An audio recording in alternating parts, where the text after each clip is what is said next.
Saya sekarang lagi masak, Pak. Saya tinggal demi gas. Iya. Kita layani Bapak. Logika berjalan dong, Pak. Iya. Masih ingat zaman dulu? Saat orang-orang rela antri panjang berjam-jam hanya untuk mendapatkan minyak tanah. Itu terjadi setelah subsidi minyak tanah dicabut, membuat masyarakat harus mencari alternatif lain.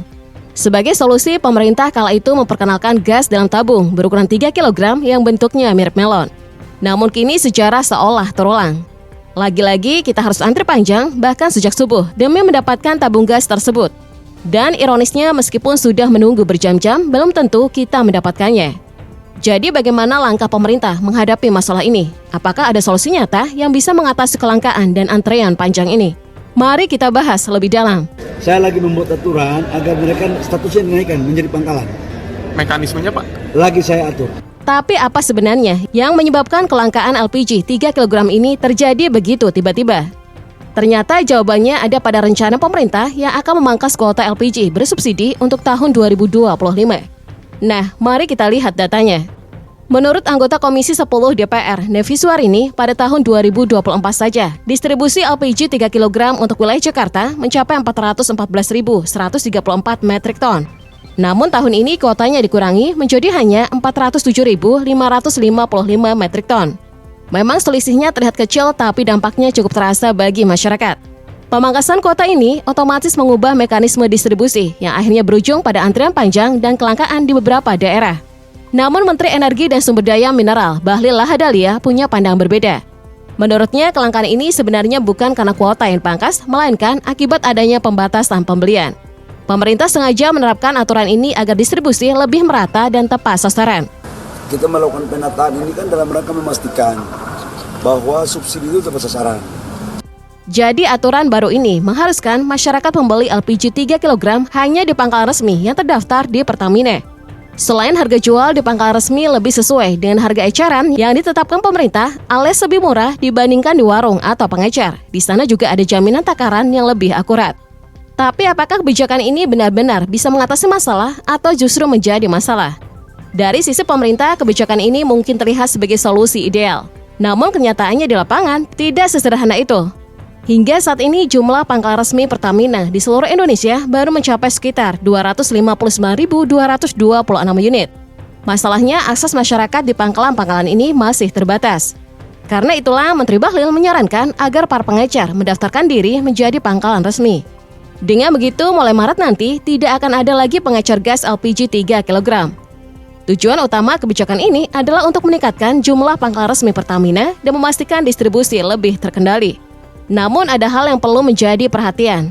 Menurut Pusat Studi Kebijakan Publik, kebijakan yang melarang pengecer menjual LPG 3 kg tidak otomatis akan mengurangi beban subsidi pemerintah. Masalah utamanya bukan sekedar di pengecer, melainkan pada regulasi yang masih lemah dalam menentukan siapa saja yang benar-benar berhak mendapatkan LPG bersubsidi. Faktanya, praktik mafia gas masih terus terjadi. Penimbunan dan permainan harga di tingkat distributor membuat harga LPG bersubsidi melambung. Seharusnya harga eceran di tangan konsumen hanya sekitar Rp18.000, tapi di banyak tempat harga itu naik menjadi Rp25.000 atau lebih. Ironisnya, Menteri Bahlil sendiri sebenarnya tahu siapa saja oknum-oknum yang bermain dalam distribusi gas LPG ini. Pertanyaannya, apakah pemerintah benar-benar serius menindak mereka? Ataukah justru masyarakat kecil yang harus terus menanggung dampaknya?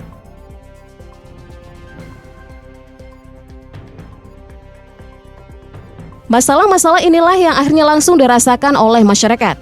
Salah satunya aturan yang mewajibkan warga membeli LPG di agen resmi yang seringkali lokasinya jauh dari tempat tinggal. Itu pun setelah bersusah payah datang belum tentu ada stok yang tersedia.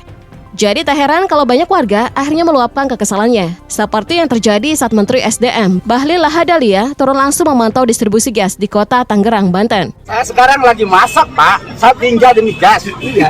Kita layani. Kenyataannya antrean panjang terjadi di berbagai wilayah, bukan hanya di satu atau dua tempat. Bahkan ada peristiwa tragis yang membuat banyak orang semakin geram. Seorang nenek bernama Yoni pingsan setelah mengantri lebih dari 1 jam. Ia segera dievakuasi ke rumah sakit, tetapi sayangnya nyawanya tidak tertolong. Kejadian ini terjadi pada Senin 3 Februari 2025. Kondisi ini tentu semakin parah karena kebijakan baru justru membuat antrian semakin panjang di pangkalan resmi. Warga terpaksa berdesakan menunggu dalam antrian yang melelahkan hanya demi 1 tabung gas melon. Belum lagi persoalan lain yang bikin masyarakat geram. Di tengah kelangkaan ini, sebuah video viral memperlihatkan kejadian mencurigakan di pangkalan LPG PT Cahaya Gasindo Utama di Wisma Tajur Ciledug, Tangerang. Dalam video itu, pangkalan tersebut menolak menjual LPG ke warga.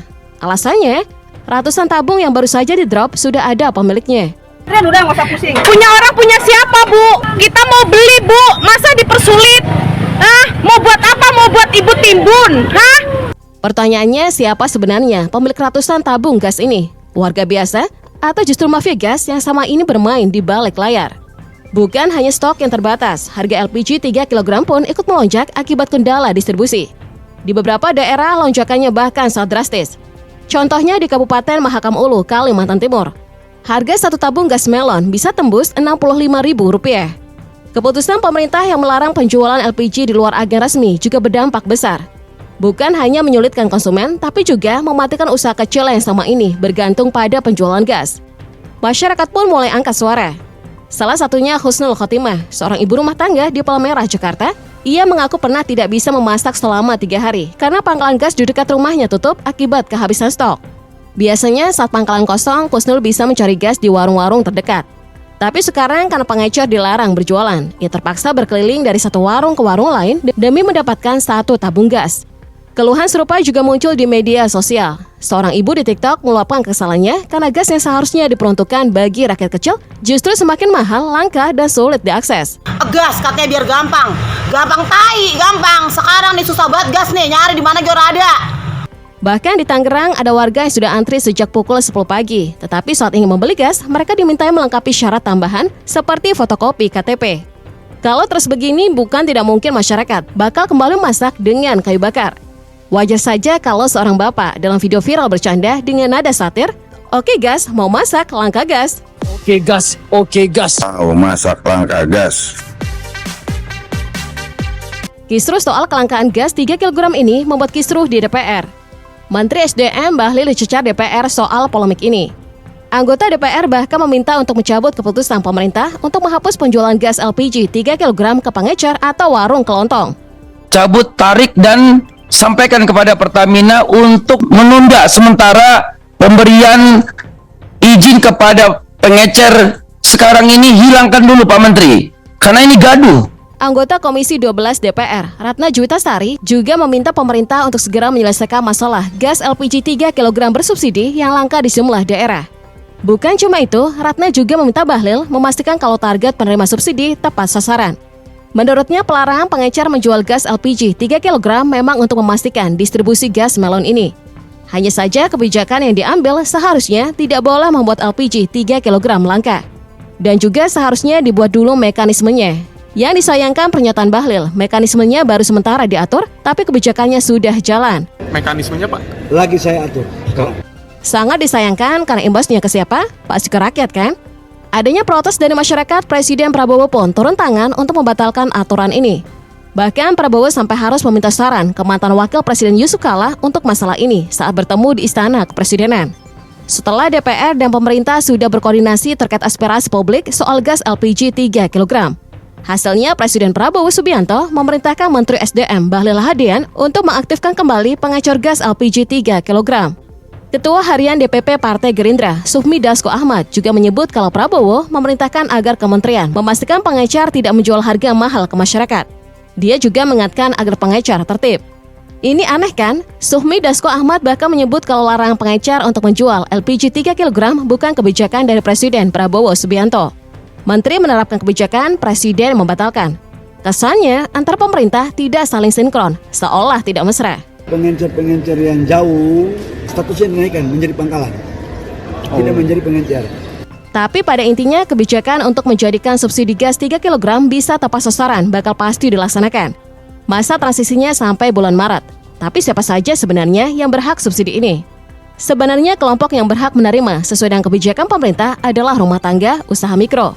Kemudian petani untuk mesin pompa dan untuk nelayan. Kita bisa mengeceknya di website ini, sekaligus juga untuk melihat titik-titik pangkalan di sekitar lokasi tempat tinggal. Maka agar distribusinya tepat sasaran, masyarakat yang belum terdata bisa segera mendaftar sebelum melakukan pembelian LPG. Jadi setiap konsumen yang datang akan diperiksa data-datanya di database di Merchant Apps. Nah, kalau sudah terdaftar, konsumen bisa melanjutkan transaksi LPG bersubsidi seperti biasa. Tapi kalau datanya belum ada, petugas pangkalan harus membantu konsumen untuk mendaftar. Kalau dipersulit, viralkan.